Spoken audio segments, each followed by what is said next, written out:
সকাল সব বন্ধুদের। এখন আমি পুজো করতে বসেছি। তো দেখো, কালকে আমি গোপালকে এই জামাটা পরিয়েছিলাম। তো আজকে আমি গোপালকে অন্য জামা পরাবো। আর আজকে গোপালের না একটা জিনিস তোমাদের সাথে শেয়ার করব। কি বলো তো, চলো বলি। আজকে আমি গোপালকে স্নান করাবো। কিভাবে স্নান করাই চলো তোমরা দেখো। তো দেখো, বড় গপু আছে, ছোট গপু আছে, দুইজনকেই আগে স্নান করিয়ে নিই। আর এইদিকে আমি মহাদেবের পুজো হয়ে গেছে, জল ঢালা হয়ে গেছে। গণেশ ঠাকুরকে ফার্স্ট করতে হয়, তাই জন্য গণেশ ঠাকুরকে আগে করে দিয়েছি। তো দেখো, আমি দূরের থেকে ভিডিওটা করছি আমার আসনটা, আর এখানে রাধা কৃষ্ণ আছে। চলো আজকে আমি গোপুসোনার স্নানটা করাই। তো আমার বড় গবুর স্নান হয়ে গেছে, ছোট গবুর স্নান করানোটা তোমাদের সাথে শেয়ার করব। আর আমি এখন মুছিয়ে দিচ্ছি, দেখো খালি গায়ে আছে। তো বড় গপু এখন স্নান হয়ে গেছে, জামাটা পরাই, আজকে অন্য সোয়েটার পরাবো। তোমরা সবাই দেখো, আমার বাচ্চা বসে পড়েছে।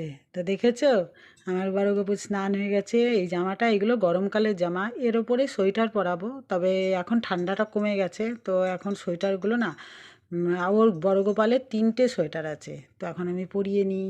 তারপরে ছোট গপু স্নান।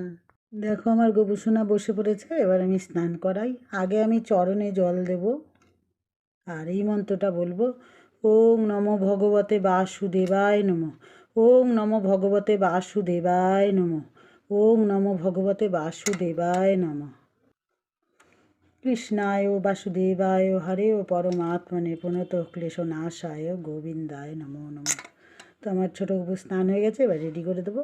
আজকে আমি এই জামাটা পরালাম, আর আমার বড় গপু সোনাকে দেখো পুরো রেডি করে বসিয়ে দিয়েছি। কিন্তু বড় গপুকে না, আমি এখন এই সোয়েটারটা পরিয়েছি। গপুকে বলেছি তোমার গরম লাগলে তুমি খুলে নিও, কারণ এখন ঠান্ডা প্রায় কমে গেছে। তো বন্ধুরা দেখো, এবার আমি জামা পরিয়ে নিই। আমি এই সোয়েটারটা নিজে হাতে বানিয়েছি, এটাও গপুকে পরিয়ে দিলাম। এখন ঠান্ডা কমে গেছে, এটা হাফ সোয়েটার, দেখেছো? পেছনটাও দেখিয়ে দিই। তো চলো আমি গপু সোনাকে বসিয়ে দিই। দেখো বন্ধুরা, আমার মোটামুটি সব হয়ে গেছে। গোপুসোনাকে পরানো হয়ে গেছে সোয়েটার, বড় গোপুসোনাকেও পরানো হয়ে গেছে। এখন আমি খেতে দেবো। রাধে রাধে বন্ধুরা, দেখা হবে আবার নেক্সট ভিডিওয়।